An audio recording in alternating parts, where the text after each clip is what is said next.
Okay, hello everybody. It's me again. But I've got a new person with me, which is always good. There we go. We're online now. Okay, so hello everybody, and welcome to the third lecture today, or the third talk today by the University of Staffordshire as part of our Christmas lecture series. I'm absolutely delighted to welcome Esmaeili. Yeah, I got the first part of your name wrong. Unbelievable. Esmaeili. I was trying so hard and then it failed. I'm sorry, that's a terrible microaggression. It's gonna make me less nervous if I make any Yes, mistakes.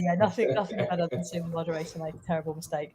So, but Human today is going to talk about increasing engagement in serious VR games.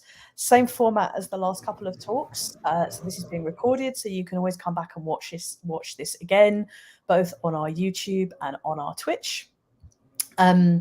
We will talk, or Human will talk for about 30 minutes. Then we'll take a couple of minutes of questions or a bit of chatter between the two of us. And then I will close this back down. And for the last talk today, which is Greg Pennick, that will actually be hosted by somebody else. So rid of me at last. But Yeah. okay, so without further ado, I'm going to turn over to you, Human. I'm just going to remove myself from the screen, but don't worry, I am still Sure. here.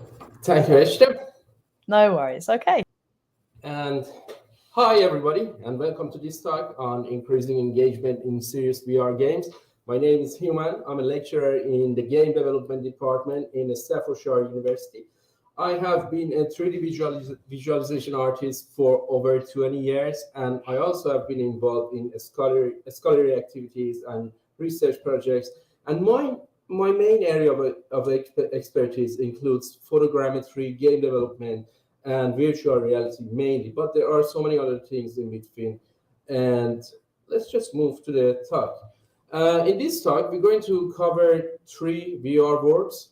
The first one is called What Happened Here, which is a narrative storytelling in VR. The second one is called Hidden Waterfall City, which is a case of a digital heritage. And the third one is a VR recycling game. We use the word game for these VR experiences because we use game engines in order to develop them. But the first two are actually experiences. The third one is a game. Before getting into those words, I'm going to have a flashback to 2016 when we had the first commercial release of full immersive VR devices, when we could freely move in 3D space without having any limitation. And I'm guessing everybody knows which devices I'm talking about. I'm talking about the release of HTC Vive and Oculus Rift back to 2016. And by that time, you could literally get into your game engine, hook up the VR devices, and start having fun with primitives like using cubes and spheres, putting cubes on top of each other, making building blocks, and literally having fun.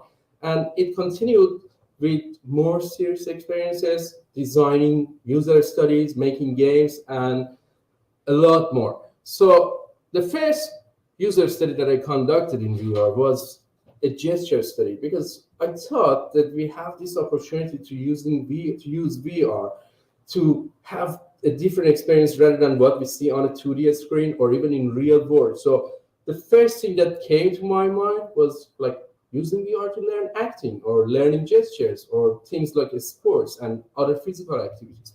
So I got these basic characters from the Mixdamo website. They're not mine. And we're talking about like 6 years ago. So I took these characters, put them in a very dark space, used emissive materials, and asked people to get into this space and try to learn those gestures like jumping, dancing. And when you compare these things to traditional media like 2D screen or even real world, you realize that there are so many things that can be done in VR that you cannot achieve in real world. For example, if you have a tutor or trainer for dancing, you cannot ask that person to do it in a slow motion, but in VR or in a game engine, you literally can bring it down to 100 times slower, and you can have interpolated frame because it reconstructs the frames in between, so you can have a smooth movement 100 times slower than reality if you not make it steady. And again, we can have immersive freeze in the middle of air. So literally you can have a matrix experience in VR. You can have multi-scale view. You can literally have the character in your hand, rotate it, or you rotate around it. You can have a giant character, and the possibilities are, too much. And sorry, I went back.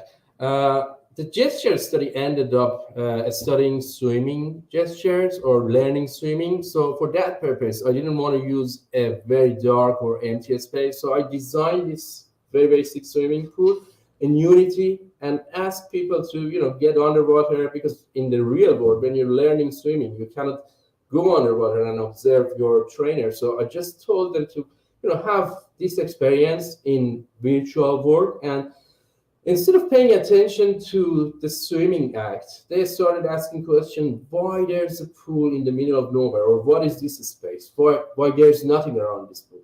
And it gave me an idea to expand this to something else. Don't get me wrong, I finished the gesture study and it has been published. And at the end of the presentation, I provide the link to the publications that are used in this talk.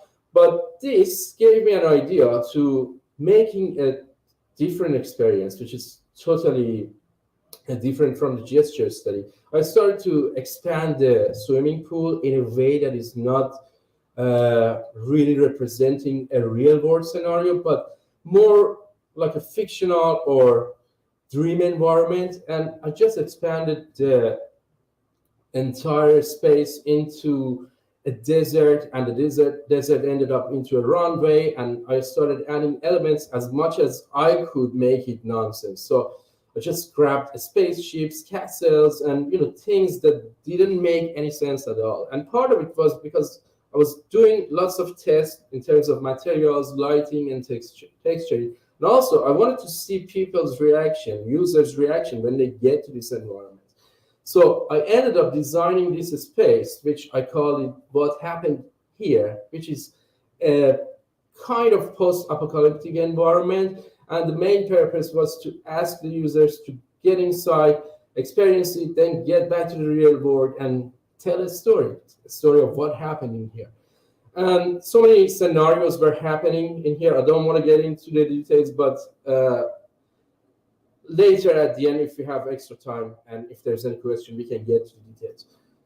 This is what you get when you put on the VR headset and you go to this space. And nothing makes sense at all. You have the planet Earth flying around, so you realize that this is not a planet, not the planet Earth, probably a different planet. You have a slow motion of helicopter trying to chop the zombie's head. You have things that don't make any sense at all. And after conducting the user study, I've learned a few lessons. Like the first lesson, again, I'm not paying attention much into the content, but paying attention to what I've learned. It was 6 years ago, and it was early days of VR, and everybody was excited to experience it.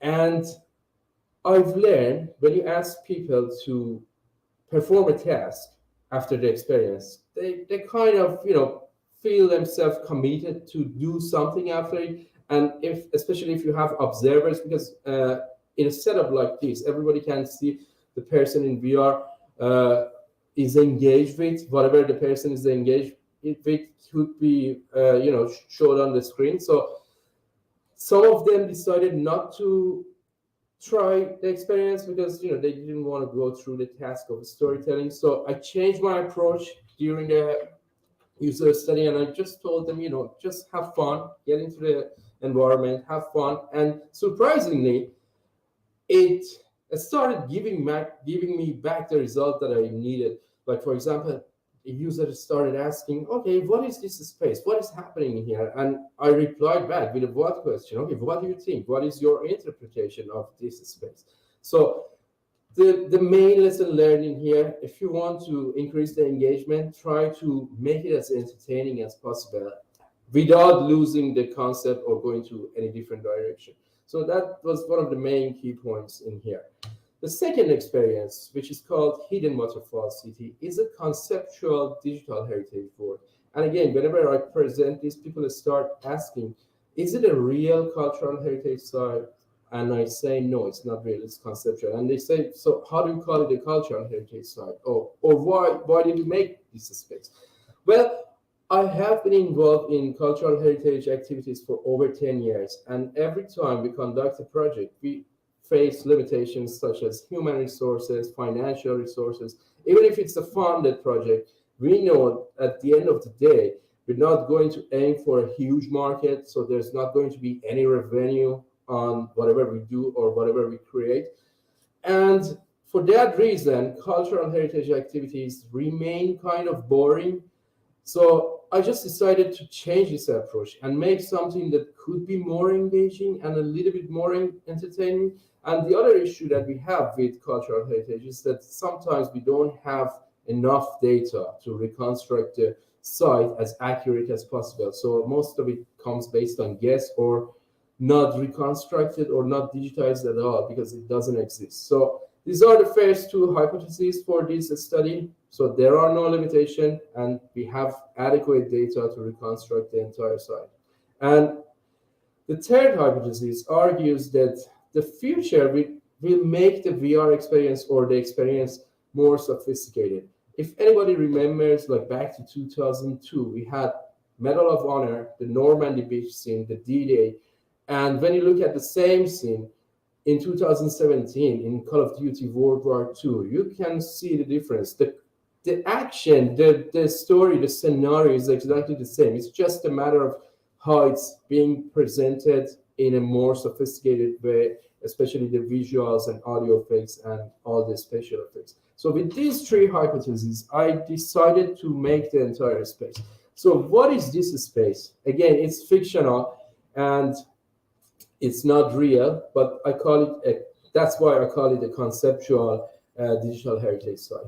So I came up with the story of a group of people who decided to go and get separated from the society. So they just decided to pick up this huge mountain, go on top of the mountain and make a city and protect it with huge rocks and have a lake around the city.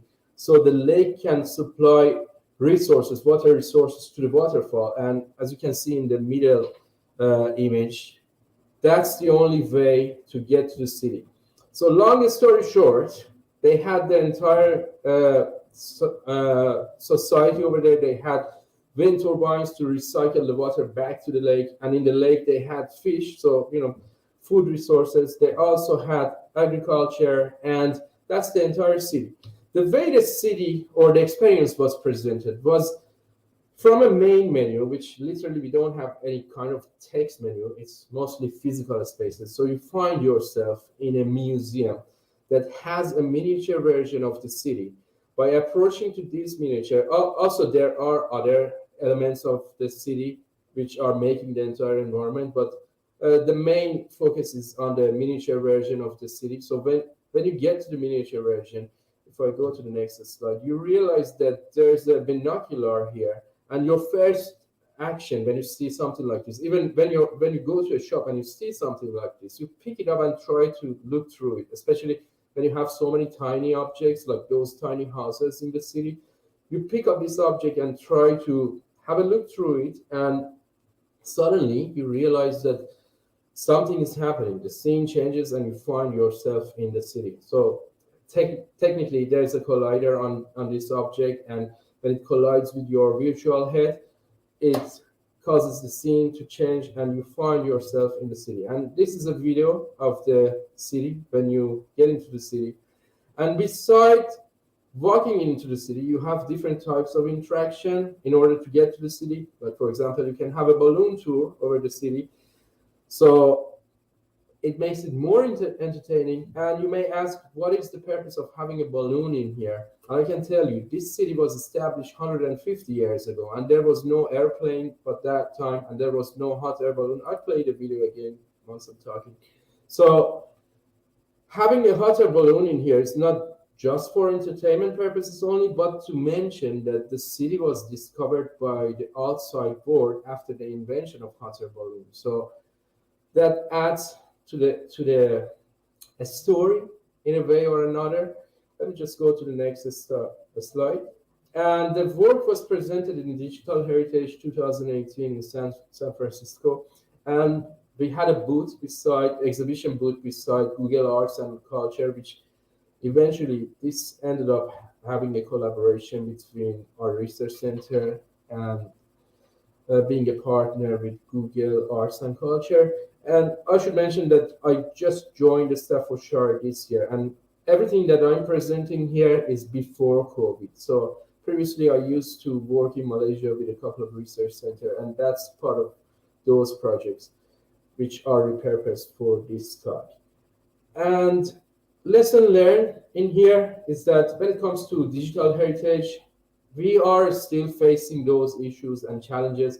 Even if we can manage to deal with the financial and human resources issues, still there is no guarantee that we can make entertaining digital heritage experiences. For example, I personally have more than hundreds of 3D scanned assets which are game ready. I can literally put them in a museum and ask user to just get to the museum, pick up the object, have a look, and probably provide a description for each object. And they have cultural values, but eventually it may become boring. After observing a couple of them, you're not going to continue watching every one of them.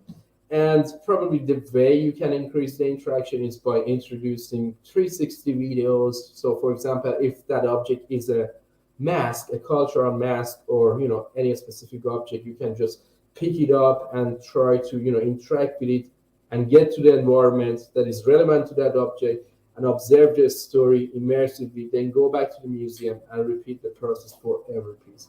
But it needs huge support, financial support. And again, the gaming industry and entertainment industry are saturating the market, and it's really difficult to approach the scenario through digital heritage. But still, there are so many ways to increase the engagement, even though it's not reaching to a larger target audience. It still can be engaging, even though we're using it for a smaller target audiences. And the third one, which is an actual game, I developed this for a United Nations event in 2020, and it's simply a recycling game. And in this game, you have 1 minute of practice, and the way you control this bottle is by using a virtual remote controller. Imagine you have a robot in the real world, but with the remote controller, you can control the robot, but robot behaves like a real character because the movement is so smooth. So this is what we can achieve in VR, but still not in the real world. And the initial thought for this experience was to make a simple game, like simple separation game, like plastic goes to this container, metal goes to that container. But after having a couple of meetings, we decided to make it more entertaining rather than simple recycling or separation. And it has so many scenarios. It gets to a nightmare scene when you lose and those bottles come back to you. But eventually it ends with a happy ending. We give you a chance to literally pick up the bottle and recycle it. And there were not so many, let me just go to the next slide. There were not so many lessons learned in this experience, but we try to implement whatever we learned from the previous experience and make it as appealing to the target audiences and as more as engaging as possible. So as you can see, the images on top are the United Nations events, and the images below are probably a few weeks ago in the Potter's Museum in Stoke. And you can see people waiting in a queue to have the experience, and some of them just go back to the end of the queue to repeat the experience again. And this experience or this game was specifically designed for families and little kids. So we didn't want to go harsh on them, but when talking about age groups, we can expand it to darker scenarios. For example, imagine you're having a picnic experience in VR, and you're sitting on a table in the middle of a country park, and suddenly wind starts blowing, and a plastic bag or a plastic container falls on the ground. And in the next scene, you see a bird is trapped under the plastic container, and in a different scene, you see the baby bears in the nest are waiting for their mother to come back, but we know what kind of ending it's going to be. And suddenly you wake up and it was a nightmare. Luckily, it was a nightmare. And again, in a different scenario, when you're in the picnic ground, you know that you should not let this be in the environment. Everything is happening in VR, but it's kind of developing some memories, especially muscle memories for you. So in the future, when it comes to scenarios like this, when you're having a picnic outside, you remember this experience, this dark VR experience. It can be expanded to any scenarios. Like, for example, imagine someone is dead. I probably should not use these words in here, but anyway, we're trying to help the society. Imagine a farmer facing his death, and he's meeting a rabbit soul, and the rabbit says, "Hey, you know what happened? Guess what? We use the same veggies. So, using all those agri chemicals ended up, killing the farmer and the rabbit." So many scenarios based on the target audiences and age groups can be developed based on a simple recycling game or sustainable development game. And as a conclusion, I can say it's best to introduce some entertainment in serious VR games to increase the engagement. But again, entertainment should be implemented in a way that it doesn't divert or change the objective of the experience. For example, we don't want to make a dark comedy out of a sustainable VR experience. Like, people take it as a dark comedy. Oh, did you see that farmer and the rabbit having a fun conversation? No, we don't want to go that way to change the entire experience to something else. And again, talking about VR, there's a big opportunity to employ physical interactions rather than going through the menu and text like traditional games. We can always have interactions with physical objects, like pick this up, see what happens. Can I look through this? Can I throw this? What happens if I throw this? What happens if I throw these plastic bottles into the environment? We can literally do this in VR. We can have like colliders everywhere. When you throw the bottle, it collides with something, and suddenly the entire environment becomes dark, or the scene changes to a post-apocalyptic environment. And in the next scene, your task is to recycle those bottles back, or collect them from the environment, and everything goes back to green and normal. So that's all I can say for serious VR game. And I'm going to finish the presentation with a quote from one of my favorite characters and one of my son's favorite characters. And I'm sure everybody knows this character. Thank you for, sorry, it's not a thank you slide. Here are the publications. Whatever we discussed here in this talk are published, and if you need more information, you can go through the publications. I stay probably extra 5 seconds on the publications. I know that you can pause the video, so let's just move to the next slide. And thank you so much for listening. And if there's any question, I'll be more than happy to answer those questions. Brilliant. Thank you. Thanks. That was really, really interesting. Thank you, Esther. So, yeah, we've got a couple of questions already, and I've got one as well. So one of the really cool things about StreamYard is that you can actually add them to the screen. So cool. Why Isaac, who was in one of the earlier talks, has asked, does the goal of serious games have to be teaching something? No, it could be improvement. Like, for example, you can develop. At some point, I talked about muscle memories. Like, again, I keep back to sustainable examples because I've done a lot of sustainable development and design in the past. So I keep doing this. For example, you're learning how to cook or how to prepare food in VR, and we have a tendency of simplifying things when it comes to learning materials, especially through media, especially VR. And we try to eliminate some of the stages that are not necessary. But I literally had this argument with a couple of people, and actually I published this. And why we should eliminate something that is important? Like, for example, if you're cooking in a kitchen, why do you want to eliminate recycling. Why not asking the user to literally pick up this object and put it in a recycling container? It develops a muscle memory. Same example as the picnic area. So no, it could be anything. Could be improving your communication skills. I remember I had, if I go back, like after the gesture study, I made a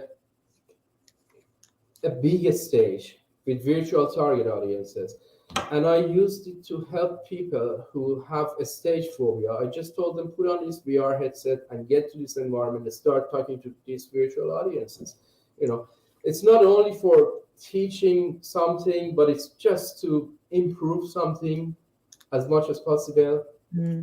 And combining it with entertainment, engagement, and whatever that's called. Yeah, I think it's really important. I mean, certainly, we both work at a games university Yeah. where kind of games are the sort of primary thing that we teach. And I think for me, coming from the theory side, it's really important that we don't always teach things that are about learning. Actually, Yeah. sometimes it's okay Yeah. to play, right? Yeah.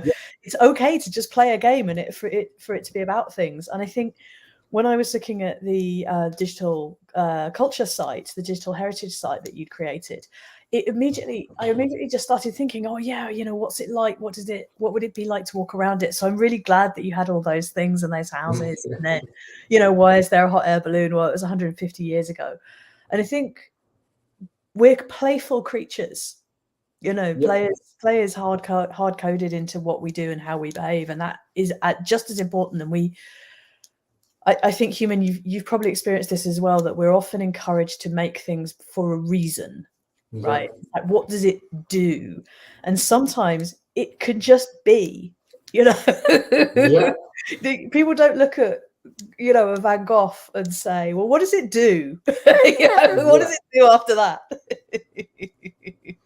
And sometimes, why should we do this? Why do you want to do everything in VR when we can do it in real world? Yeah, no, absolutely. I think that there's a sort of very interesting counterpoise in your work there, actually, that the three things that you showed us were very kept together by the fact that actually they are VR that explains the real world. That seemed to be really interesting. I love the fact that you created a swimming pool and then people said, what's it for? It's like, well, it's for swimming. Exactly. Yeah, it's just to learn swimming, because in the real world you cannot go underwater because you still don't know how to do it. Yeah, absolutely. Yeah. And your trainer cannot swim in, thin air. Yeah. And I think the post-apocalyptic world where we're all hanging out by the swimming pool it made me smile. Yeah, we literally had like photogrammetry chocolate pie, which my wife made. I had a photogrammetry rabbit, which I purchased from a shop. And I found people picking up those scanned chocolates, chocolate pies, and teleporting with the other hand, going to the porcelain rabbit and trying to do it as a frisbee. It was a round-shaped chocolate pie. And trying to invent game within game. Yeah. There's I don't know if you've read Eric Castronova, but in Exodus to the Virtual World, which is really a good old book now, he talks about a simulation that he made, and it was I use this example with my students quite a lot, actually, about how we love to play as humans and as people. And he made a room with a beautiful, and it was a simulated room with a beautiful view outside of some hills and some houses. And the whole idea of the thing that he'd made was to encourage people to go outside and explore. But what people actually did is, the moment that they entered the room had a table in it, and it had a shelf with a couple of vases on the shelf, is that they would kick over the chair, stand on the table, and break all the vases. Yeah.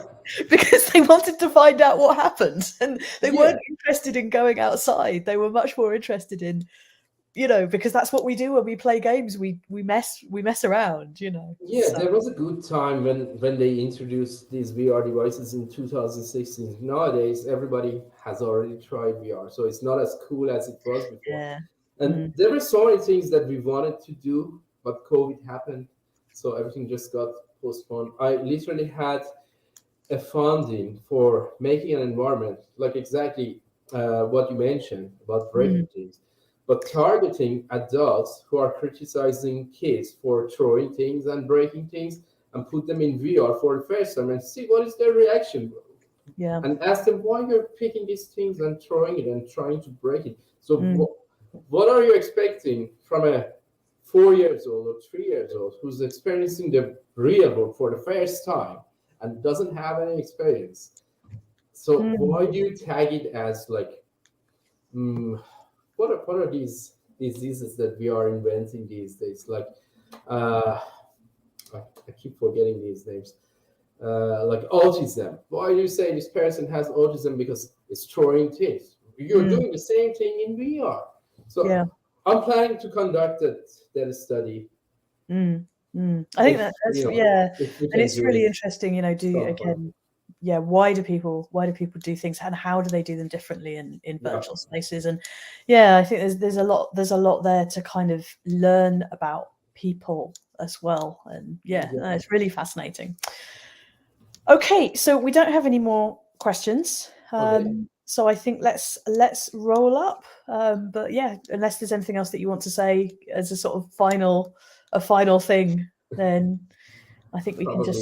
we can close up and finish. All right. Okay. Yeah. Well, thank you very much to Thank you everybody so who much, Chef, for yeah, hosting this and helping me through the yeah, no, well, presentation. no worries. And Yeah. yeah, thank you for talking. And Yeah. again, this will all be on our Twitch stream, and it will be on our YouTube. So again, Sure. anybody who missed bits, because I can see people coming in and coming out, then you can Yeah. go back and watch from the beginning on there.